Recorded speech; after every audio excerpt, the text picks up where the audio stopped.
ನಮಸ್ಕಾರ ಎಲ್ಲರಿಗೂ. ಹೇಗಿದ್ದೀರಾ ಎಲ್ಲರೂ? ನಾನು ಶಾಂತಲಾ ಸಂತೋಷ್ ಮೈಂಡ್ ಮಂತ್ರ ಚಾನಲ್ ಇಂದ. ನಾನು ಈ ದಿನ ನಿಮ್ಗೆಲ್ಲರಿಗೂನು ಸಹ ಒಂದು ಪ್ರಶ್ನೆಯನ್ನ ಕೇಳ್ಬೇಕು ಅನ್ಕೊಂಡಿದೀನಿ. ಯಾಕೆ ಈ ಪ್ರಶ್ನೆಯನ್ನ ಕೇಳ್ತಾ ಇದ್ದೀನಿ ಅಂತ ನಿಮಗೆ ಗೊತ್ತಾಗತ್ತೆ. ಈಗಿನ ಒಂದು ಹೆಣ್ಣು ಮಕ್ಕಳ ಆಲೋಚನೆ ಮತ್ತೆ ಹಿಂದೆ ಇರುವಂತಹ ಅಂದ್ರೆ ಕೆಲವು ವರ್ಷಗಳ ಹಿಂದೆ ಹೆಣ್ಣು ಮಕ್ಕಳ ಆಲೋಚನೆಗಳು ತುಂಬಾ ವ್ಯತ್ಯಾಸವನ್ನ ನಾವು ಕಾಣ್ತೀವಿ. ಈಗಿನ ಹೆಣ್ಣು ಮಕ್ಕಳ ಆಲೋಚನೆಗಳು ತಪ್ಪಾಗಿ ಇವೆ ಅಂತ ಹಲವಾರು ಜನ ಭಾವಿಸಿರ್ತಾರೆ. ಆಮೇಲೆ ಹಲವಾರು ಹೆಣ್ಣು ಮಕ್ಕಳು ಮಾತನಾಡ್ಬೇಕಾದ್ರೆ ನಾವು ಈಗಿನ ಹೆಣ್ಣು ಮಕ್ಕಳು ನಾವು ಆಲೋಚನೆ ಮಾಡೋದು ತಪ್ಪು ಅಂತ ತುಂಬಾ ಜನ ಹೇಳ್ತಾರೆ ಅನ್ನೋದನ್ನ ಹಲವಾರು ಜನರು ನನ್ನ ಹತ್ರ ಹೇಳ್ಕೊಂಡಿರ್ತಾರೆ. ಆಮೇಲೆ ಅವರು ಪ್ರಶ್ನೆಯನ್ನು ಸಹ ಕೇಳ್ತಾರೆ. ಈಗಿನ ಹೆಣ್ಣು ಮಕ್ಕಳು ಆಲೋಚನೆ ಮಾಡೋದು ತಪ್ಪಾ? ಅವ್ರಿಗೋಸ್ಕರ ಏನಾದ್ರೂ ಮಾಡ್ದಾಗ ಅದು ತಪ್ಪಾ? ಈ ತರದ ಪ್ರಶ್ನೆಗಳು ಹಲವಾರು ಸರಿ ನನ್ನ ಮುಂದೆ ಬರುತ್ತೆ.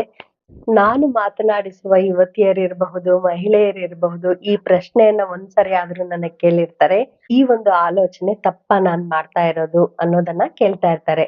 ಅದು ಯಾವುದೋ ಒಂದು ವಿಷಯಕ್ಕಂತಲ್ಲ, ದಿನಚರಿಯ ಯಾವ್ದಾದ್ರು ವಿಷಯ ಇರಬಹುದು, ಕೌಟುಂಬಿಕ ವಿಷಯದಲ್ಲಿರ್ಬಹುದು, ಶೈಕ್ಷಣಿಕ ವಿಷಯದಲ್ಲಿರ್ಬಹುದು, ಅಥವಾ ಅವರ ಜೀವನದ ಗುರಿಯನ್ನ ಅವರು ಯಾವ ಗುರಿಯನ್ನ ಇಟ್ಕೊಂಡಿರ್ತಾರಲ್ಲ ಆ ಗುರಿಯ ಬಗ್ಗೆ ಇರಬಹುದು, ಅಥವಾ ಅವರು ನಡೆನುಡಿ ಇರಬಹುದು, ಯಾವ್ದಾದ್ರು ವಿಚಾರದ ಬಗ್ಗೆ ಕೆಲವೊಂದು ಸರಿ ಅವ್ರಿಗೆ ಈ ಒಂದು ವಿಷಯ ಇದು ತಪ್ಪಾ, ಇದು ನಾನು ಹೆಣ್ಮಗಳಾಗಿ ಈ ತರ ಆಲೋಚನೆ ಮಾಡೋದು ತಪ್ಪಾ, ಹೆಣ್ಣು ಮಕ್ಕಳು ಹೀಗೆ ಆಲೋಚನೆ ಮಾಡಬಾರ್ದಾ, ಈ ತರ ಒಂದು ವಿಷಯಗಳು ಪ್ರಸ್ತುತ ಬಂದೇ ಬರ್ತಾ ಇರುತ್ತೆ ನನ್ನ ಒಂದು ಕೌನ್ಸಿಲಿಂಗ್ ಸೆಷನ್ಗಳಲ್ಲಿ. ಈಗ ಯಾವ್ದು ಸರಿ ಯಾವ್ದು ತಪ್ಪು ಅನ್ನೋದನ್ನ ಪಕ್ಕಕ್ಕಿಡೋಣ. ಯಾಕೆ ಅಂದ್ರೆ ಇಲ್ಲಿ ಸರಿ ತಪ್ಪುಗಳು ನಮಗ್ ಗೊತ್ತಾಗಲ್ಲ ಕೆಲವೊಂದ್ಸರಿ. ನಾವು ಯಾವ್ದು ತಪ್ಪು ಅಂತ ಅನ್ಕೊಂಡಿರ್ತೀವೋ ಅದು ಸರಿಯಾಗಿರಬಹುದು ಕೆಲವೊಂದ್ಸರಿ. ಅಥವಾ ನಾವು ಯಾವ್ದು ಸರಿ ಅಂತ ಭಾವಿಸಿರ್ತೀವೋ ಅದು ನಿಜವಾಗ್ಲೂ ತಪ್ಪಾಗಿರ್ಬಹುದು ಕೆಲವೊಂದ್ಸರಿ. ಸೊ ಇಲ್ಲಿ ಯಾವುದೇ ಒಂದು ವಿಚಾರವನ್ನ ನಾವು ತೆಗೆದುಕೊಂಡಾಗ ಅದು ಪರಿಸ್ಥಿತಿಗಳು ಮತ್ತು ವ್ಯಕ್ತಿಗಳನ್ನ ನಾವು ಅಲ್ಲಿದ್ದಾಗ ಮಾತ್ರ ಯಾವ್ದು ಸರಿ ಯಾವ್ದು ತಪ್ಪು ಅಂತ ಹೇಳ್ಬೋದು. ಆದರೆ ಕೆಲವೊಂದು ಸರಿ ನಾವು ಆಲೋಚನೆ ಮಾಡುವಾಗ ಇದು ಸರಿನಾ ಇದು ತಪ್ಪಾ ಅಂತ ಹಲವಾರು ಸರಿ ಯೋಚನೆಗೆ ನಾವು ಬೀಳ್ತೀವಿ. ಈ ಒಂದು ಯೋಚನೆ ಮಹಿಳೆಯರಲ್ಲಿ ಜಾಸ್ತಿ. ಯಾಕೆ ಅಂದ್ರೆ ಈಗಿನ ಮಹಿಳೆಯರಿಗೂ ಕೆಲವು ವರ್ಷಗಳ ಹಿಂದಿನ ಮಹಿಳೆಯರಿಗೂ ತುಂಬಾ ಒಂದು ವ್ಯತ್ಯಾಸವನ್ನ ನಾವು ಕಾಣ್ತೀವಿ. ಹೌದೋ ಅಲ್ವೋ? ನಾನಿರೋ ತರ ನಮ್ಮ ತಾಯಿ ಇರ್ಲಿಲ್ಲ, ನಮ್ಮ ತಾಯಿ ಇರೋ ತರ ಅವರ ತಾಯಿ ಇರೋದಿಲ್ಲ, ನಾನಿರೋ ತರ ಈಗ ನನ್ನ ಮಗ್ಳುನು ಸಹ ಇರಕ್ಕಾಗಲ್ಲ. ಹೌದೋ ಅಲ್ವೋ? ಸೊ ಈಗ ಹಲವಾರು ಮಹಿಳೆಯರಲ್ಲಿ ಈ ಒಂದು ಪ್ರಶ್ನೆ ಇದೆ. ಏನಂದ್ರೆ ನಾನು ಆಲೋಚನೆ ಮಾಡ್ತಾ ಇರೋದು ತಪ್ಪಾ? ನಾನು ಸ್ವಾರ್ಥಿನ? ಈ ತರದ ಒಂದು ಆಲೋಚನೆಗಳು ಮಹಿಳೆಯರಲ್ಲಿ ಜಾಸ್ತಿ ಇದೆ. ಎಲ್ಲರಲ್ಲೂ ಸಹ ಇರೋದು ಸಾಮಾನ್ಯ. ಸೊ ನಾನು ನಿಮ್ಗೆ ಒಂದು ಇವಾಗ ಉದಾಹರಣೆ ಕೊಡ್ತೀನಿ. ಯಾಕೆ ಈ ವಿಷಯವನ್ನ ಹೇಳ್ತಾ ಇದ್ದೀನಿ ಅಂತ. ಈಗ ಕೆಲವು ವರ್ಷಗಳ ಹಿಂದೆ ಅನ್ಕೊಳ್ಳಿ, ಒಂದು 25 ವರ್ಷದ ಹಿಂದೆ ಆ ಮಹಿಳೆ ಯಾರಾದ್ರೂ ಅಡ್ಗೆ ಮಾಡ್ದಾಗ ಮನೆಯಲ್ಲಿ ಅಡ್ಗೆ ಮಾಡುವಂತಹ ಮಹಿಳೆ ಮನೆಗೆ ಯಾರಾದ್ರೂ ಬಂದಾಗ ಅತಿಥಿಗಳಿರ್ಬಹುದು ಅಥವಾ ಕುಟುಂಬಸ್ಥರಿರಬಹುದು, ಅವರು ಊಟ ಮಾಡೋದಕ್ಕೆ ಕುಳಿತಿರ್ತಾರೆ. ಎಲ್ಲಾ ತರದ ಅಡುಗೆಯನ್ನ ಮಾಡಿರ್ತಾರೆ ಮಹಿಳೆ, ಅಂದ್ರೆ ಮನೆಯಲ್ಲಿರುವವರು ತಾಯಿ ಅನ್ಕೊಳ್ಳಿ. ತಾಯಿ ಎಲ್ಲಾ ತರದ ಅಡುಗೆಯನ್ನ ಮಾಡಿರ್ತಾರೆ. ಎಲ್ಲಾ ಅಡುಗೆಗಳನ್ನ ಮಾಡಿರ್ತಾರೆ. ವಿಧ ವಿಧವಾದ ಒಂದು ಭಕ್ಷ್ಯಗಳನ್ನ ಮಾಡಿರ್ತಾರೆ. ಸೊ ಎಲ್ಲರಿಗೂನು ಸಹ ಊಟ ಮಾಡೋದಕ್ಕೆ ಕೊಡ್ತಾರೆ. ಎಲ್ಲರೂ ಊಟ ಆದ್ಮೇಲೆ ತಾಯಿಗೆ ಏನು ಉಳಿಯೋದಿಲ್ಲ. ಆಗ ತಾಯಿ ಅನ್ಕೊಳ್ತಾರೆ, ಹೋಗ್ಲಿ ಎಲ್ಲರೂ ಊಟ ಮಾಡಿದ್ರಲ್ಲ, ಹೊಟ್ಟೆ ತುಂಬಾ ಖುಷಿಯಾಗಿ ಚೆನ್ನಾಗಿದೆ ಅಂತ ಹೇಳಿದ್ರು, ಅಷ್ಟೇ ಸಾಕು ನನಗಿಲ್ದೇ ಇದ್ರೂನು ಸಹ ಪರವಾಗಿಲ್ಲ ಅಂತ ಹೇಳ್ತಾರೆ ತಾಯಿ. ಸೊ ಇದು ಈಗಿನ ಒಂದು ಪರಿಸ್ಥಿತಿಗೆ ಸ್ವಲ್ಪ ದೂರದ ಮಾತು. ಹೌದೋ ಅಲ್ವೋ? ಕೆಲವು ವರ್ಷಗಳಾದ್ಮೇಲೆ ಮತ್ತೆ ಒಬ್ರು ತಾಯಿ ಅಂದ್ರೆ ಒಬ್ಬ ಮಹಿಳೆ ಅಡ್ಗೆ ಮಾಡ್ತಾರೆ, ಒಂದು 15 ವರ್ಷದ ಕೆಳಗಡೆ ಅನ್ಕೊಳ್ಳಿ. ಆಗ ಏನಾಗುತ್ತೆ, ಎಲ್ಲಾ ಅಡ್ಗೆ ಮಾಡಿ ಎಲ್ಲರಿಗೂನು ಸಹ ಬಡಿಸಿ ಊಟ ಎಲ್ಲ ಆದ್ಮೇಲೆ ಅವ್ರಿಗೂನು ಸಹ ಉಳಿಯೋದಿಲ್ಲ. ಆಗ ಏನ್ ಯೋಚನೆ ಮಾಡ್ತಾರೆ ಅವರು, ನಾನು ಇಷ್ಟೆಲ್ಲ ಅಡ್ಗೆ ಮಾಡ್ದೆ, ಇರ್ಲಿ ಬಿಡು, ನಾನು ತಿನ್ಬೇಕಾಗಿತ್ತು ಆದ್ರೆ ತಿನ್ನಕ್ ಆಗ್ಲಿಲ್ಲ, ಊಟ ಮಾಡಕ್ ಆಗ್ಲಿಲ್ಲ, ಪರವಾಗಿಲ್ಲ, ಎಷ್ಟೊಂದು ಅಡ್ಗೆ ಮಾಡಿದ್ದೆ ಆದ್ರೂ ತಿನ್ನಕ್ ಆಗ್ಲಿಲ್ಲ, ಪರವಾಗಿಲ್ಲ ಅನ್ಕೊಂಡು ಸುಮ್ನೆ ಆಗ್ತಾರೆ. ಮೊದಲ್ನೇ ಅವ್ರು ಏನ್ ಅನ್ಕೊಂಡಿರ್ತಾರೆ, ಅವ್ರೆಲ್ಲಾ ಊಟ ಮಾಡಿದ್ರು, ಊಟ ಚೆನ್ನಾಗಾಯ್ತಲ್ಲ ಅಷ್ಟೇ ಸಾಕು ಅನ್ಕೊಂಡಿರ್ತಾರೆ. ಎರಡನೇ ಅವ್ರು ಏನ್ ಮಾಡ್ತಾರೆ, ಇಷ್ಟೆಲ್ಲಾ ಅಡ್ಗೆ ಮಾಡಿದೀನಿ ಉಳಿಲಿಲ್ಲ ಅಲ್ಲ, ಇಟ್ಸ್ ಓಕೆ, ಅವ್ರು ತಿಂದಿದಾರಲ್ಲ ಇರ್ಲಿ ಬಿಡು ಅನ್ಕೋತಾರೆ. ಮೂರನೇ ಅವ್ರು ಅಂದ್ರೆ ಇನ್ನೊಬ್ರು ಮಹಿಳೆ ಅಡ್ಗೆ ಎಲ್ಲ ಮಾಡಿ, ಆಗ ಮೂರನೇ ಮಹಿಳೆ ಏನ್ ಮಾಡ್ತಾರೆ, ಎಲ್ಲಾ ವಿಧ ವಿಧವಾದ ಒಂದು ಅಡ್ಗೆ ಮಾಡಿರ್ತಾರೆ. ಆಮೇಲೆ ಯೋಚನೆ ಮಾಡ್ತಾರೆ ಅವರು, ನಾನು ಇಷ್ಟೆಲ್ಲಾ ಅಡ್ಗೆ ಮಾಡಿದೀನಿ, ಆ ಎಲ್ಲರೂ ಊಟ ಮಾಡಿ ಉಳಿಲಿಲ್ಲ ಅಂದ್ರೆ ಏನ್ ಮಾಡೋದು? ಅದಕ್ಕೆ ಸ್ವಲ್ಪ ತೆಗ್ದಿಟ್ಕೊಳ್ಳೋಣ ಇವಾಗ್ಲೇ ಒಂದು ಬೌಲಲ್ಲಿ ಅಂತ ಏನ್ ಮಾಡ್ತಾರೆ, ಒಂದ್ ಚಿಕ್ಕ ಪಾತ್ರೆಯಲ್ಲಿ ತೆಗ್ದಿಟ್ಕೊಳ್ತಾರೆ.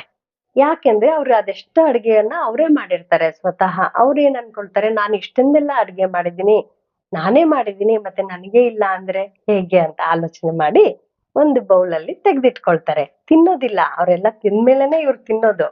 ಇವ್ರು ಊಟ ಮಾಡೋದು. ಅವ್ರೆಲ್ಲ ಊಟ ಮಾಡಾದ್ಮೇಲೆನೆ ಇವ್ರು ಊಟ ಮಾಡೋದು. ಆದ್ರೂ ಸಹ ಒಂದು ಚಿಕ್ಕ ಒಂದು ಬೌಲಲ್ಲಿ ತೆಗ್ದಿಟ್ಕೊಂಡಿರ್ತಾರೆ. ಸೊ ಇಲ್ಲಿ ನೀವು ಮೂರೂ ತರದ ಮಹಿಳೆಯರನ್ನ ನೋಡಿದ್ರಿ. ಈ ಒಂದು ಮೂರೂ ತರದ ಮಹಿಳೆಯರು ಬೇರೆ ಬೇರೆ ಕಾಲದಲ್ಲಿ ಇರುವವರು, ಒಂದೇ ಕಾಲದಲ್ಲಿ ಇರುವರಂತಲ್ಲ. ಇವಾಗ ಇಲ್ಲಿ ಮಹಿಳೆಯರು ಈಗ ನಾವು ಪ್ರಸ್ತುತ ಪರಿಸ್ಥಿತಿಯಲ್ಲಿ ಮಹಿಳೆಯರು ಒಬ್ಬೊಬ್ರು ಒಂದೊಂದ್ ತರ ಆಲೋಚನೆಯನ್ನ ಮಾಡ್ತಾರೆ. ಒಬ್ರು ಎಲ್ಲಾ ಅಡ್ಗೆ ಮಾಡಿ ಬೇರೆಯವ್ರು ಊಟ ಮಾಡಿದ್ರಲ್ಲ ಅಷ್ಟೇ ಸಾಕು ಅನ್ಕೊಳ್ತಾರೆ. ಇನ್ನೊಬ್ರು ಏನ್ ಅನ್ಕೊಳ್ತಾರೆ, ನಾನ್ ಇಷ್ಟೆಲ್ಲಾ ಅಡ್ಗೆ ಮಾಡ್ದೆ ನನಗೆ ಉಳಿಲಿಲ್ಲ ಅನ್ಕೋತಾರೆ. ಮೂರನೇ ಅವ್ರು ಏನ್ ಅನ್ಕೊಳ್ತಾರೆ, ನಾನ್ ಇಷ್ಟೆಲ್ಲಾ ಅಡ್ಗೆ ಮಾಡಿದೀನಿ ನಾನೇ ತಿನ್ಲಿಲ್ಲ ಅಂದ್ರೆ ಹೇಗೆ ಅಂತ ಸ್ವಲ್ಪ ತೆಗೆದಿಟ್ಕೊಳ್ತಾರೆ. ಇಲ್ಲಿ ಮಹಿಳೆಯರೇ, ಎಲ್ಲರೂ ಸಹ ಮಹಿಳೆಯರೇ, ಆದ್ರೆ ಆಲೋಚನೆಗಳು ಬೇರೆ ಬೇರೆ. ಹೌದು ಅಲ್ವೋ? ಈ ಮೂರೂ ಮಹಿಳೆಯರಲ್ಲಿ ಯಾರ ಆಲೋಚನೆ ತಪ್ಪು? ನೀವೇ ಹೇಳಿ. ನಿಮಗೆ ಎಲ್ಲಾ ವಿಷಯಗಳು ತಿಳಿದ್ಮೇಲೆ, ಅಂದ್ರೆ ಇವಾಗ ಆಲೋಚನೆ ಮಾಡಿದ್ಮೇಲೆ ನೀವು ಯಾರ್ದು ಸರಿ ಯಾರ್ದು ತಪ್ಪು ಅಂತ ಹೇಳ್ತೀರಾ? ನಾವೇ ಗೊಂದಲಕ್ಕೆ ಬೀಳ್ತೀವಿ. ಹೌದಾ ಅಲ್ವೋ? ಇವಾಗ ಯಾರನ್ನೂ ನಾವು ತಪ್ಪು ಅಂತ ಹೇಳೋದಕ್ಕಾಗಲ್ಲ, ಯಾರನ್ನೂ ಸರಿ ಅಂತ ಹೇಳೋದಕ್ಕಲ್ಲ ಆಗೋದಿಲ್ಲ. ಮೂರನೇಯವ್ರದ್ದು ಸರಿ ಅಂದ್ರೆ ಅಂದ್ರೆ ತೆಗ್ದಿಟ್ಕೊಂಡಿದ್ದಾರೆ, ಅವ್ರು ಏನು ಮೊದ್ಲು ಊಟಕ್ ಬಡಿಸ್ಬೇಕು ಆಮೇಲೆ ಅವ್ರು ತಿನ್ಬೇಕಾಗಿತ್ತು ಅಂತ ಕೆಲವ್ರು ಆಲೋಚನೆ ಮಾಡ್ತಾರೆ. ಎಲ್ಲರೂ ಸಹ ಮಹಿಳೆಯರು ಎಲ್ಲರಿಗೂ ಕೊಟ್ಟು ಆದ್ಮೇಲೆ ಊಟ ಮಾಡ್ಬೇಕು ಅಂತ ಕೆಲವ್ರು ಆಲೋಚನೆ ಮಾಡ್ತಾರೆ. ಅವ್ರಿಗೆ ಅದು ತಪ್ಪಾಗತ್ತೆ. ಹೀಗೆ ಕೆಲವೊಂದು ಆಲೋಚನೆಗಳು ನಾವು ಮಾಡೋದು ಸರಿ ಇರಬಹುದು, ತಪ್ಪಿರಬಹುದು. ಈಗ ಈ ಮೂರೂ ವಿಷಯಗಳನ್ನ ನೀವು ಕೇಳಿದ್ರಿ. ಮಹಿಳೆಯರು ಹೇಗೆ ಆಲೋಚನೆ ಮಾಡ್ತಾರೆ ಅಂತ. ಈ ತರ ಹಲವಾರು ವಿಷಯಗಳು, ಹಲವಾರು ಮಹಿಳೆಯರ ಆಲೋಚನೆಯನ್ನ ಮಾಡ್ತಾ ಇರ್ತಾರೆ. ಸೊ ಇಲ್ಲಿ ಯಾವುದು ಸರಿ, ಯಾವುದು ತಪ್ಪು ಅನ್ನೋದನ್ನ ನಿರ್ಧಾರ ಮಾಡೋದಕ್ಕೆ ನಿಜವಾಗ್ಲೂ ಗೊಂದಲ ಉಂಟಾಗತ್ತೆ. ಯಾಕೆ ಅಂದ್ರೆ ಈಗ ಎಲ್ಲಾ ಮೂರು ವಿಷಯಗಳನ್ನ ನಾವು ತಗೊಂಡಾಗ ಅವರಿಗೆ ಯಾವುದು ಸರಿ, ಯಾವುದು ತಪ್ಪು ಅಂತ ಅದು ಅವರ ವೈಯಕ್ತಿಕ ವಿಚಾರ. ಇಲ್ಲಿ ಯಾವುದೇ ಒಂದು ವಿಷಯವನ್ನ ನಾವು ಸರಿ ಮತ್ತು ತಪ್ಪು ಹೀಗೆ ನಾವು ನಿರ್ಧಾರ ಮಾಡುವಾಗ ಬೇರೆಯವರ ಬಗ್ಗೆ ಈ ಒಂದು ಅಂಶವನ್ನ ನಾವು ಗಮನದಲ್ಲಿಟ್ಕೊಂಡಿರ್ಬೇಕು. ಹಲವಾರು ಮಹಿಳೆಯರು ಗೊಂದಲದಲ್ಲಿರ್ತಾರೆ. ನಾನ್ ಮಾಡ್ತಾ ಇರೋದ್ ಸರಿನಾ ತಪ್ಪಾ? ಇದು ನನ್ನನ್ನ ಸ್ವಾರ್ಥಿಯನ್ನಾಗಿ ಮಾಡುತ್ತಾ? ಅಥವಾ ನಾನು ಸ್ವಾರ್ಥಿಯಾಗಿ ಯೋಚನೆ ಮಾಡ್ತಾ ಇದ್ದೀನಾ? ಈ ತರದ ಹಲವಾರು ಪ್ರಶ್ನೆಗಳು ಮಹಿಳೆಯರು ಕೇಳ್ತಾ ಇರ್ತಾರೆ ಕೆಲವೊಂದ್ಸರಿ. ತುಂಬಾ ಗೊಂದಲದಲ್ಲಿರ್ತಾರೆ. ನಿಮಗೆ ಯಾವುದು ಸರಿ ಅನ್ಸುತ್ತೋ ಅದನ್ನ ಮಾಡಿ.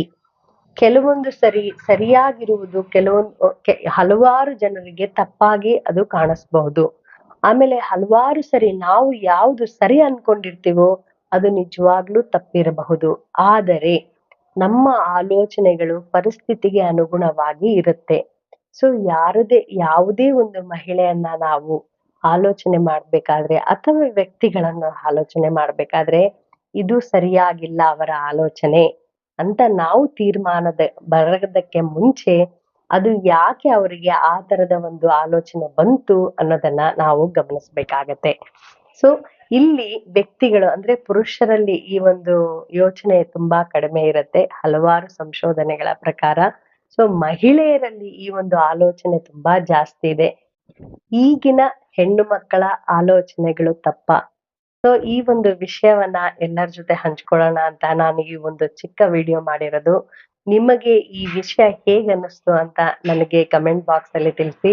ಮತ್ತೆ ಮುಂದಿನ ಸತಿ ಒಂದು ಒಳ್ಳೆಯ ವಿಷಯದ ಜೊತೆ ನಿಮ್ ಮುಂದೆ ಇರ್ತೀನಿ. ಅಲ್ಲಿವರೆಗೂ ನಮಸ್ಕಾರಗಳು.